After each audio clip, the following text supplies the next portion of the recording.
ভারতের স্বাধীনতা সংগ্রামীরা। দিদিমা, তুমি আজ কোথায় যাচ্ছ? আমি পতাকা উত্তোলন অনুষ্ঠান যোগ দিতে যাচ্ছি। কেন? ভারতের স্বাধীনতা দিবস উদযাপন করতে। কেন আমরা স্বাধীনতা দিবস উদযাপন করি? ভারতবর্ষ ব্রিটিশ শাসন থেকে মুক্ত হওয়ার দিনটিকে স্মরণ করার জন্য আমরা এটি উদযাপন করি। তুমি কি গল্প জানতে চাও? হ্যাঁ, তাহলে আমার পিছনে এসো। ভারত একসময় অত্যন্ত ধনী এবং সমৃদ্ধ দেশ ছিল। আমরা আমাদের সঙ্গীত, শিল্প, স্থাপত্য, ওষুধ, মশলা এবং জ্ঞানের অনেক শাখার জন্য পরিচিত ছিলাম। ভারতে অনেক রাজা রানী ছিল এবং প্রজারা খুব খুশি ছিল। কিন্তু আস্তে আস্তে ব্রিটিশরা ক্ষমতা দখল করলো আর রাজা রানীরা তাদের সিংহাসন হারালো। মানুষ আর এত খুশি ছিল না।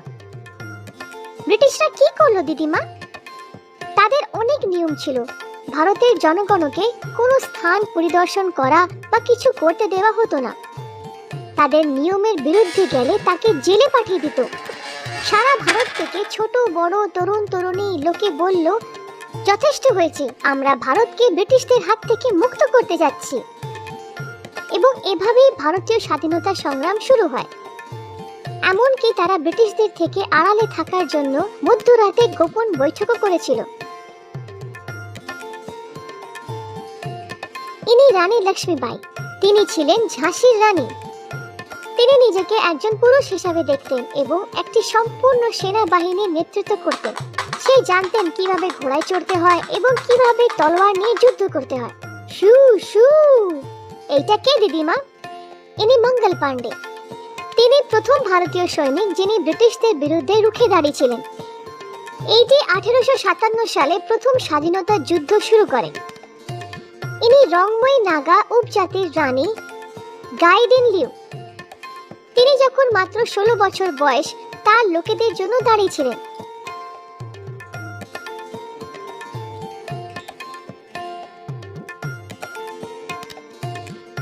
আমিও একদিন রানী হতে চাই। দিদিমা, এই ভারতের পতাকা কে ধরে আছে? এই তিরুপুর কুমারন। জন সমক্ষে তিরঙ্গা পতাকা দেখাতে দেওয়া হয়নি, কিন্তু কুমারন সাহস করে ব্রিটিশদের সামনে পতাকা উড়িয়েছিলেন। কত সাহসী! অন্যরা ছিলেন যারা স্বাধীনতার জন্য লড়াই করার জন্য ভিন্ন উপায় অবলম্বন করেছিলেন। জ্যোতিরাও ফুলে নিশ্চিত করেছিলেন যে সবাই স্কুল যাচ্ছে, বিশেষ করে মেয়েরা। তিনি 1848 সালে প্রথম মেয়েদের স্কুল চালু করেন। এখন তুমি এবং আমি পড়তে এবং লিখতে পারি। আমি পড়তে ভালোবাসি। গান্ধীজি। এটা ঠিক কুতু। তাকে জাতির জনকও বলা হতো। মহাত্মা গান্ধী ব্রিটিশদের বিরুদ্ধে লড়াই করার জন্য ভিন্ন উপায় অবলম্বন করেছিলেন। তিনি তলোয়ার বা রাইফেলের মতো অস্ত্র ব্যবহার করেননি, বরং অহিংসা ও শান্তির পদ্ধতি ব্যবহার করেছিলেন। ডাক্তার আম্বেদকর একজন অত্যন্ত গুরুত্বপূর্ণ ব্যক্তি। তিনি সুশিক্ষিত ছিলেন এবং প্রত্যেকের সাথে সমান ভালোবাসা এবং শ্রদ্ধার সাথে আচরণ করা নিশ্চিত করার জন্য আইন তৈরি করেছিলেন। তিনি অহিংসাতেও বিশ্বাসী ছিলেন।